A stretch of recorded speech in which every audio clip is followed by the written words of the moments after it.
let's talk about Destiel.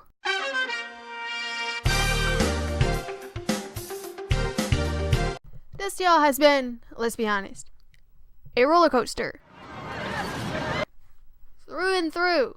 Like, it's only steady ground for like 3 episodes, and then, oh my gosh, there's another fight. Oh my gosh, Cass is gone. Oh my gosh, Dean's beating Cass up. Oh my gosh. There's stuff happening, and we're crying. But I mean, it's gotta be like that because it's a show, and we need to have dramatic stuff happening 24/7. And the beginning of this season was very nice. It was us hunter husbands hanging out, having little domestic scuffles. That was really cute. They like sit on the couch together, and Cass is like, "Ooh, I'm angry at you," and Dean's like, "Oh, I'm sitting close to you," and then they're like, "Oh." They're so cute. Oh my gosh. Okay. And then with the disappearance of Cass, we are approaching another climax, because this is the season finale. I'm going to be talking about the speculations for the season finale and the pre-finale, and oh my gosh, all of this stuff that's going to be happening. It's starting this Thursday, so get your popcorn ready, get your makeup wipes, get your tissues, get your change of clothes. I have no idea why you would need a change of clothes. Oh my gosh. What the? You just cry so much, you soil your shirt. The tears. What were you thinking? I was thinking, oh, if you're lactose intolerant, you start getting sad to eat ice cream and then diarrhea. That is one way to take it. So today, I'm going to be reading quotes from Andrew Dabb about the pre-finale and the finale of season 12, Supernatural. Here we go, folks. The pre-finale. Andrew says, quote, "People that Sam and Dean know/love pay the price." Specifically talking about how the British men of letters are going to beat some people up, trying to kill people. This means, to me, that Eileen is going to die. I don't want Eileen to die.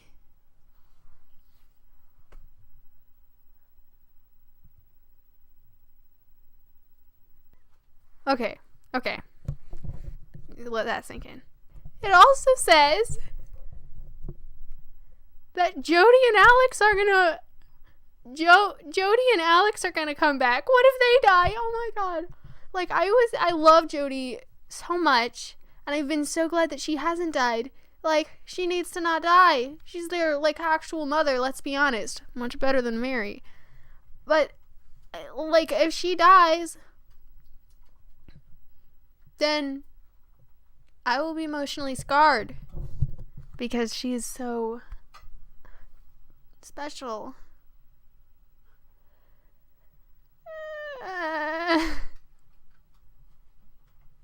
It also says this is the exact quote, 2 surprise appearances, one by a relative newcomer and one by an old favorite. So me and my buddies have been speculating, who are these people? Who's going to return? I think that the relative newcomer is probably Eileen, because she's the only character that's like introduced recently. And I can't think of anyone else. And an old favorite. Now, I doubt that they are going to bring another person back from the dead, because let's be honest, that happens way too much. Like, they're not going to bring Bobby back. They're not going to bring Charlie back. They're dead, and they are in heaven, and they are fine. Charlie's having a perpetual Christmas over and over again, and she's probably happy with her parents for once in her life. Let's leave it that way. And Bobby, he's relaxing. He's drinking his beer in heaven. Let's let them be. Let's let them rest in peace. Sorry, that was a little much. I got a little angry. Don't get me wrong, I love them, and I would be thrilled if they never died. But I don't want to bring them back to life again. We don't want another Mary happening.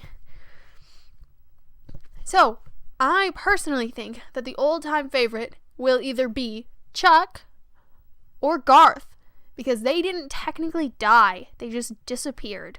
Chuck, let's be honest, we don't know where he is. We don't know where he is. I mean, God left with Amara, so where's Chuck?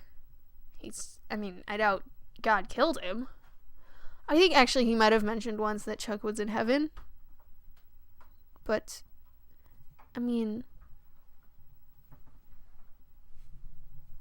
who knows? So, that's why I think it might be, Garth. Because Garth turned into a massive spoiler alert. Please just don't be watching this video unless you're caught up. Garth is turned into a werewolf and kind of disappeared. So, I have a feeling it's going to be Garth is coming back. I just pray to God that they don't die. Let's do that right now.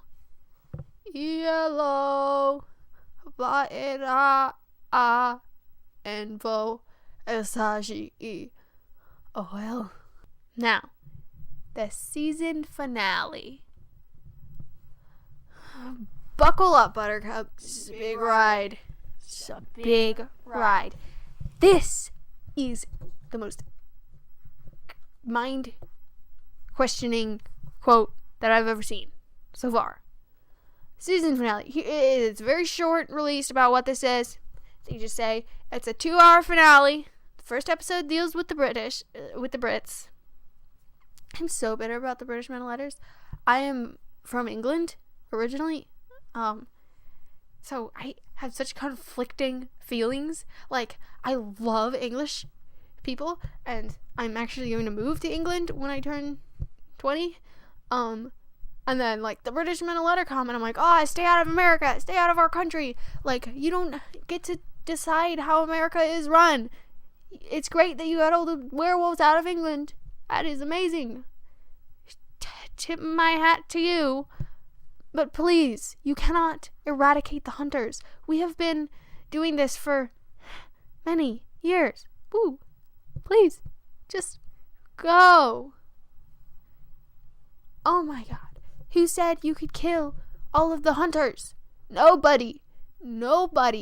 Get out with your creepy school where you have children kill each other. That is not okay. That is not like Hogwarts at all. In Hogwarts, we spread love and happiness. Sorry.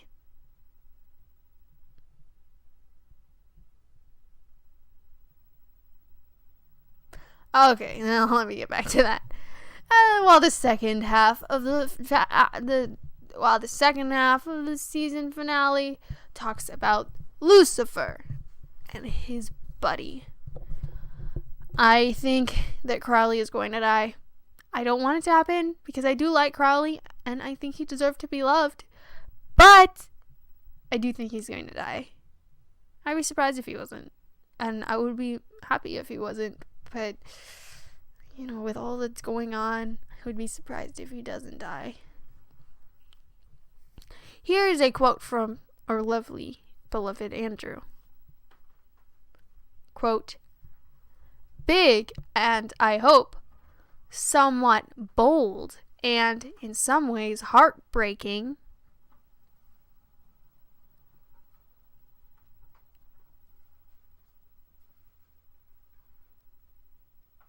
I have no idea. Oh my gosh, I think I just, what? My mind just stopped. Also, it opens up some new stories for season 13 in a very interesting way. Hey, let's let that soak in for a little bit, okay? Big and, I hope, somewhat bold and heartbreaking news stories for season 13. Now, I personally wouldn't bet any money that Destiel is ever becoming canon because my money is very precious. But this quote makes me feel like something's gonna happen. Like, maybe they're gonna release that Dean's actually bi.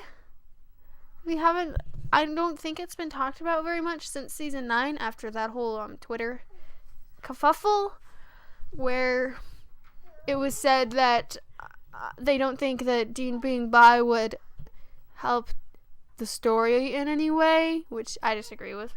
But it sounded like if they found any reason that Dean being bi would help the story, like if there was an arc where that played a role in it, then they would maybe let that happen, is what it sounded like to me. And this quote makes it sound like maybe that's gonna happen.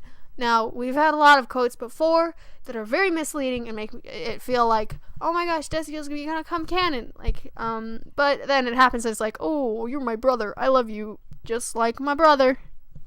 Brothers owned.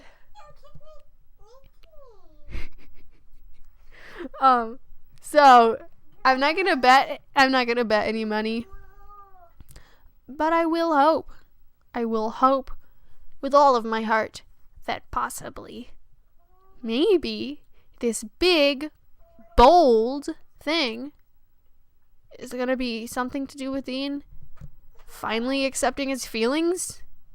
I don't know. Let's just hope it's not at someone's heartbreaking deathbed. Nora, but I'm recording. You're really tired. Pretend you're asleep. Because, I mean, if Dean came out or, acknowledged his feelings, that would be very bold for the writers. And it would be heartbreaking if one of them dies. But I'm not even going to talk about that.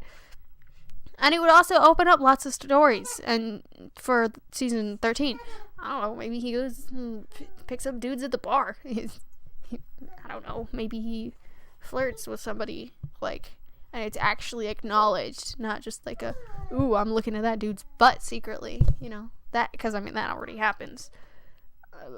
But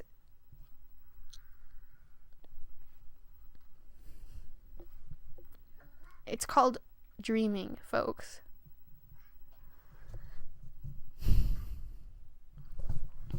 Now, a lot of people talk about if Destiel were to become canon, what it would be like. Really, it's very important that the show stays the same. Just because they like each other doesn't have to mean that anything happens. It doesn't mean they have to have, a hot, steamy scene. They could just be like, dude, it's just some lady flirts with Cass, and Dean's like, hey, dude, lady, he's got a boyfriend.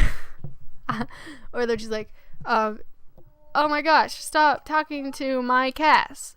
He is my angel friend. Or they just I don't know, have more talks together. I've said, I just want them to smile. I just want them to have those nice again. I want them to have scenes with each other again. Season 7, they had over 30 alone time scenes where they were just, I don't know, sitting in a car, talking to each other, secretly looking at each other, stuff like that. That hasn't happened in this season. Sam's always there, which is fine with me because Sam is very heavily a part of their lives. But, they hardly ever talk to each other. And that's really important when you're in a relationship. Talking. Maybe that's why they had this big blow up. Because they stopped talking to each other.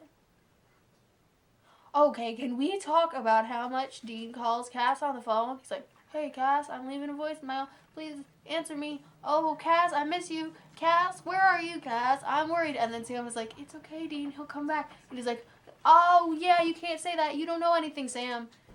Oh, Cass, I'm calling you on the phone. Please, Cass, answer my phone. And, okay, how many of you want to bet that every time Dean calls Cass, it counts as a prayer? Dude, what if he doesn't even need to answer the phone? And feel Dean's longing and, because he's literally talking to him when he's sending a voicemail. That's praying. Oh my gosh. I prayed to you, Cass, every night.